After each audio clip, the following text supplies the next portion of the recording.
सीधा आपको लोकसभा लिए चलते हैं। केंद्रीय गृह मंत्री अमित शाह संबोधित कर रहे हैं। सुबह से जो चर्चा चल रही है उसको मैंने बारीकी से सुना है। मुझे लगता है या तो निर्दोष भाव से या तो राजनीतिक कारणों से ढेर सारी भ्रांतियां कई सदस्यों के मन में भी है और कई सारी भ्रांतियां सदन के माध्यम से, आपके माध्यम से पूरे देश भर में फैलाने का प्रयास भी हो रहा है। बिल पर चर्चा का जवाब तो माननीय रिज्जू साहब देंगे। मैं कुछ बातें यहां रखी है, इसको मेरी समझ के हिसाब से क्लैरिफाई करने का जरूर प्रयास करूंगा। मन ये वक्फ एक अरबी शब्द है। वक्फ का इतिहास मान्यवर कुछ हदीसों से जुड़ा हुआ मिलता है और आजकल जिस अर्थ में वक्फ शब्द का प्रयोग किया जाता है, इसका मतलब है अल्लाह के नाम पर संपत्ति का दान, पवित्र धार्मिक उद्देश्यों के लिए संपत्ति का दान। मान्यवर वक्फ का समकालीन अर्थ, अभी जो अर्थ हम समझ रहे हैं, वो इस्लाम के दूसरे खलीफा श्री उमर के समय में अस्तित्व में आया। एक प्रकार से इसकी आज की भाषा में व्याख्या करें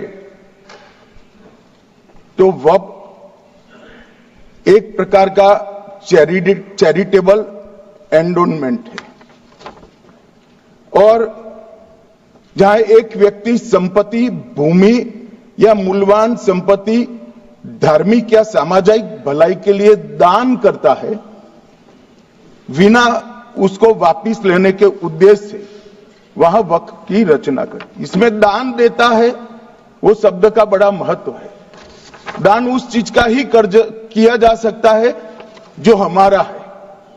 सरकारी संपत्ति का दान मैं नहीं कर सकता। मान्यवर किसी और की संपत्ति का दान मैं नहीं कर सकता।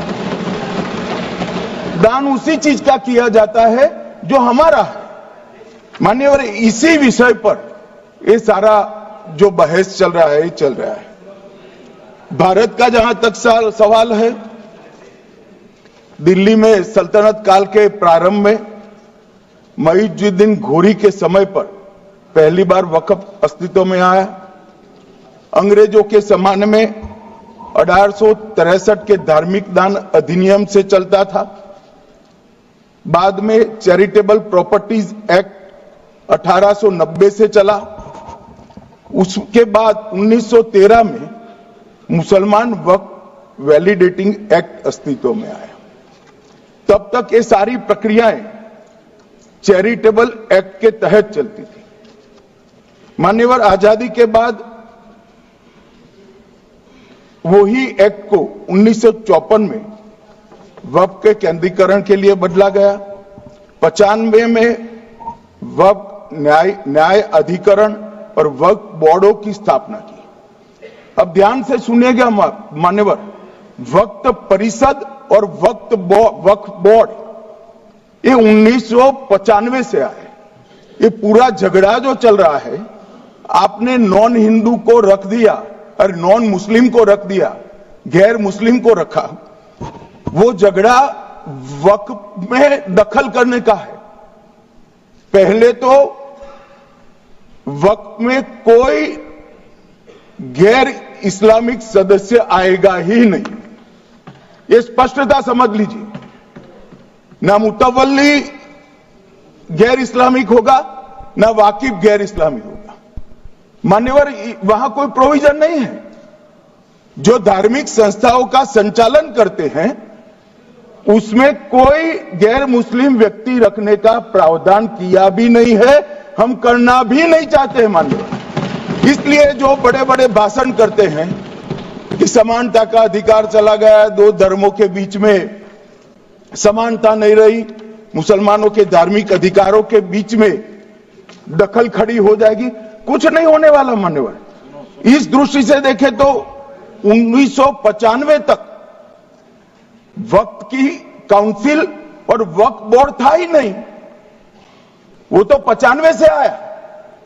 और मान्यवर, ये जो भ्रम खड़ा किया जाता है कि ये एक मुस्लिम भाइयों के धार्मिक क्रियाकलापों के अंदर, उनके दान की हुई संपत्ति के अंदर दखल करने का है, ये बहुत बड़ी भ्रांति फैलाकर माइनॉरिटी को डराकर अपनी वोट बैंक खड़ी करने के लिए किया जा रहा है मान्यवर।